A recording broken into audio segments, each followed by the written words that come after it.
Bonjour, bienvenue sur netprof.fr. Alors nous allons aborder une série de cours sur ce que l'on appelle les PGI, c'est-à-dire les logiciels de gestion intégrés.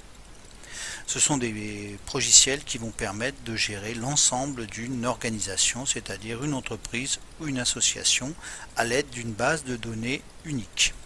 Alors nous aborderons ces travaux sous le logiciel EBP PGI version 4.0.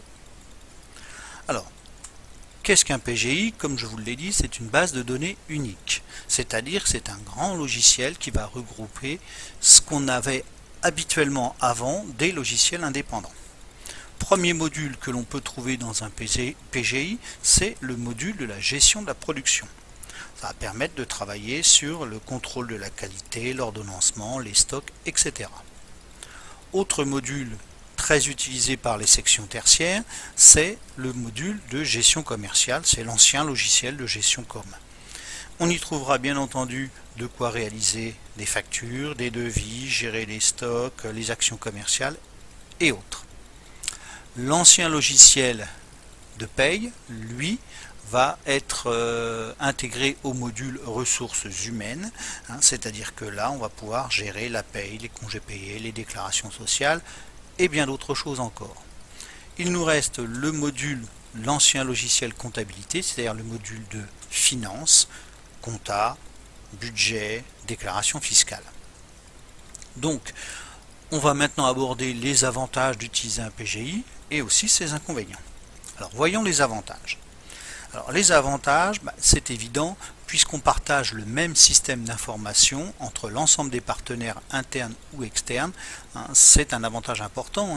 Ce qui va se passer dans un service va être automatiquement transféré dans un autre service sans qu'il y ait besoin de le retravailler. Donc on a une cohérence et une homogénéité des informations, puisqu'on est sur la même base de données. Troisième avantage, c'est qu'on va réduire le temps de travail, le temps de traitement de l'information, puisque ce qui se passe dans un service est transmis automatiquement et traduit automatiquement pour un autre service.